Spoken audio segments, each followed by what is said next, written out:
కొంచెం ఓపిక పట్టు మరియా. అదిగో కనపడుతున్నదే బెత్లెహేము పురము. త్వరలో అక్కడికి చేరుకుంటాము.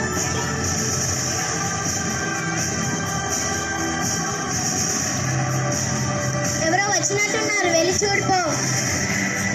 అయితే పని చేయండి. మళ్ళీ కొడుతున్నారు, వెళ్ళి చూడిపో. మీరు వెళ్ళి చూడండి.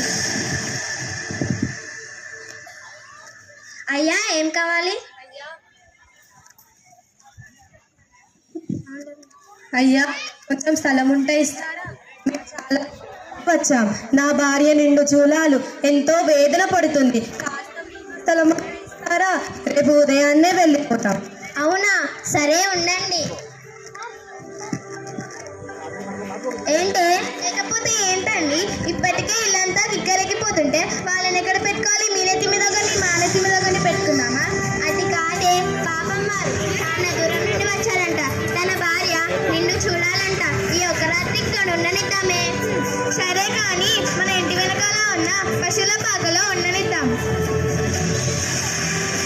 అయ్యా, మీకు అభ్యంతరం లేకపోతే ఇంటి వెనకాల ఉన్న పశువుల పాకలో ఉండండి. సరే అయ్యా, చాలా మంచి వర్తాలు.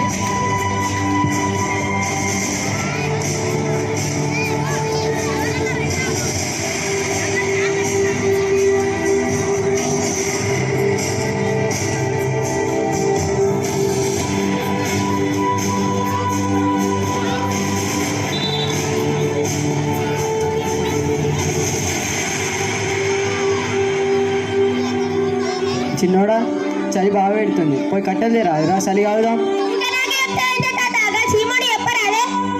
అరే పోతే పో, లేకపోతే నన్ను ఎందుకు వారని చెప్తానవురా? అరే మీరు లొల్లి పెట్టుకోకు, లాగు కానీ మేస్తానే.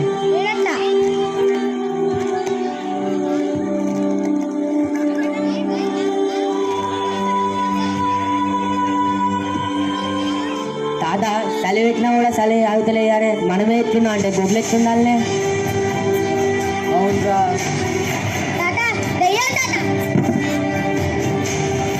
గొల్లలారా, గొల్లలారా, మేము దయ్యాలం కాము, దూతలం, దేవదూతలం. ఇదిగో ప్రజలందరికీ కలగబోవు మహా సంతోషకరమైన శుభవార్తను నేను మీకు తెలియజేస్తున్నాను. దావీదు పట్టణమందు నేడు రక్షకుడు జన్మించి ఉన్నాడు. ఈయనే ప్రభువైన క్రీస్తు.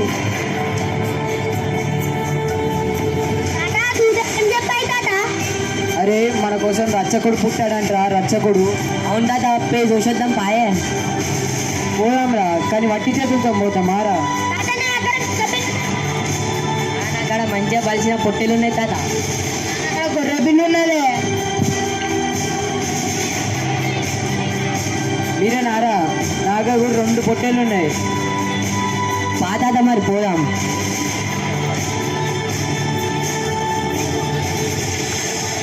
రాజులకు రాజు పుట్టన్నయ్య, చూడా మనం వెళ్దాం అన్నయ్య.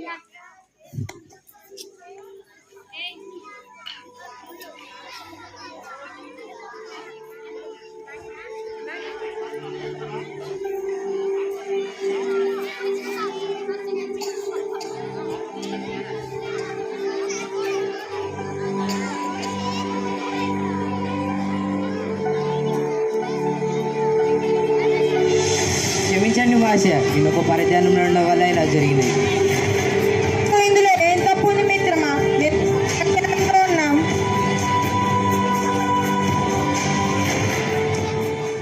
సరే కానీ మీరు ఎవరు? నా నామధేయం కాస్పర్. మరి మీ నామధేయం? మిల్కియా. ఇక నా నామధేయం బెల్తేజర్. తమరి రాకకు కారణం ఏమిటో? అదిగో అటు చూడుడి, ఆకాశంలో వెలిసిన ఆ నక్షత్ర విషయం కనుగొనుటకే. ఆహా, ఏమి సంతోషం! మేము కూడా దాని విషయంపై విచారించటకే వచ్చింది. మరి మేము కూడా. చూడండి మిత్రులారా, ఆ తార ఎంత ప్రకాశించుచున్నదో. అవును కాస్పర్, దానికి కారణం ఏమిటో? అవును మిల్కియా, ఇలాంటి గొప్ప గొప్ప తారకాలు ఆకాశంలో వెలిసినప్పుడు ఎవరో మహానుభావుడు జన్మించి ఉంటాడని తెలుసుకొంటిని. అవును బెల్తేజర్, అలాగైనచో యూదులకు రాజు పుట్టాడని నమ్మవచ్చునా? ఆహా, అలాగైనచో మనం ఆయనను తప్పక సందర్శించవలను. అది నిక్కువే, మరి ఆయనను సందర్శించుటెట్లనో తోచుకున్నది. నక్షత్రాన్ని చూడండి మిత్ర, దానిని మనం వెంబడించవచ్చు. ఆయనను తప్పక సందర్శించవచ్చు. శుభం, బయలుదేరుదాం. మిత్రమా, నీ చేతిలో ఉన్నది గ్రంథరాజమా? కాదు మిత్రమా, బోలము. కనుగొనబోవు ఆ మహానుభావుడికి సమర్పించుటకు తీసుకువస్తున్నాను. చిన్నవాడవైనా మిన్నవాడవు సుమా. నేను కూడా మహానుభావునికి మిరి బంగారం సమర్పించదా. మీరు సామ్రాన్ని సమర్పిస్తా. చూడండి మిత్రులారా, ఆ తాను ప్రయాణిస్తున్నది. పదండి.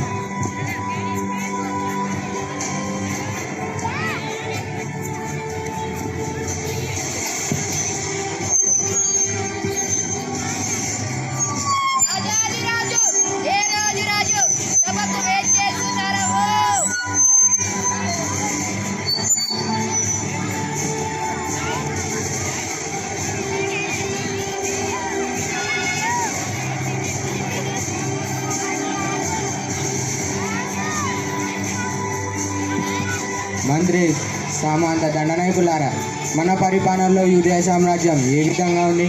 మన రాజ్యం ప్రజలు క్షేమమే కదా? తమరి రాజ్యానికి ఏం కొద్వ మహాప్రభు. తమరి పరిపాలనలు మన సుఖక్షేమాలతో నిండు సంపద సౌపత్రుల చూగుచు క్షేమంగా ఉన్నారు. ఇక మన భుజబలములు వడి రథము సమూహాలతో విజయ పేర్లతో ఘనంగా ఉంది. పచ్చని శాంతి సమాధానాలు ప్రశాంతంగా ఉంది మహాశయ. మంచిది. తమరి సహాయ సహకారాలతో మన రాజ్యం క్షేమమే అన్నట్టు కాదు మహాప్రభు, ఉన్నట్టే.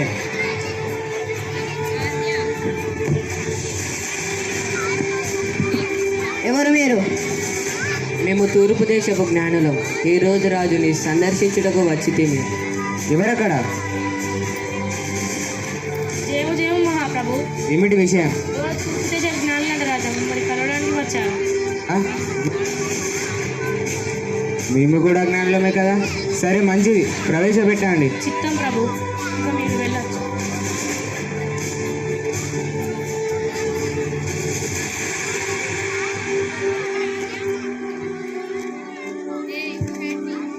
ఈ రోజు రాజా జయము. జ్ఞానవర్లారా, సుఖాసీనులు కండి. మీ రాకతో మా రాజ్యం సభా మందిర పావనమైనది. రాజా, మేము సుఖాసీనులమై సుఖభోగములందు తిరిగినట్టుకు రాలేదు. మరి తమ రాక కారణమేమిటో? యూదుల రాజు ఎక్కడా? ఇక్కడే. ఏడి? నేనే. మీరు కాదు రాజా, యూదులకు రాజుగా ఒక మహానుభావుడు జన్మించి ఉన్నాడు.